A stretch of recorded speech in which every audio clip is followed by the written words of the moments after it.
விளாத்திகுளம் தொகுதி மக்களே, இன்னைக்கு எங்கே போகிறோம்னா சின்னூர் மாவளோட நத்துப்பட்டி செகபீரபுரம், நத்துப்பட்டி என்கிற செகபீரபுரம்.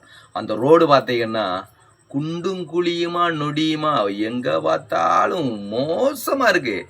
அங்கங்கே பூராமே ரோடே இல்லை. எத்தனை வருஷம் ஆச்சுன்னு தெரியல போட்டது.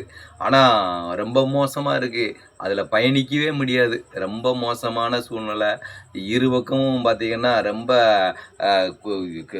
குண்டும் குழியும், வண்டி கூட ஓட்டுறது கூட ஒரு இது இல்லை. அதனால் ரொம்ப மோசமாக இருக்குது. இதை சட்டமன்ற உறுப்பினர் ஒரு கல்யாணத்துக்கும் இதுக்கும் நல்லது கெட்டதுக்கெல்லாம் போகிறாரே தவிர அந்த ரோட்டில் தான் பயணிக்கிறாங்க. ஆனால் பார்த்தும் பார்க்காத மாதிரி கண்டும் காணாமலும் அதை கண்டுக்காமல் போய்கிட்டே இருக்கிறாங்க. ஆனால் இந்த ரோடு வசதி எப்போ தான் ஏற்படுத்தி தருவார் தெரியல. ஆனால் அந்த கிராம மக்களின் சார்பாக, சின்னூர் மாவிலோட செகபீரபுரம் மக்களின் சார்பாக அந்த ரோடை போட்டு கொடுக்கணும்னு மக்கள் சார்பாக கோரிக்கை வைக்கிறோம்.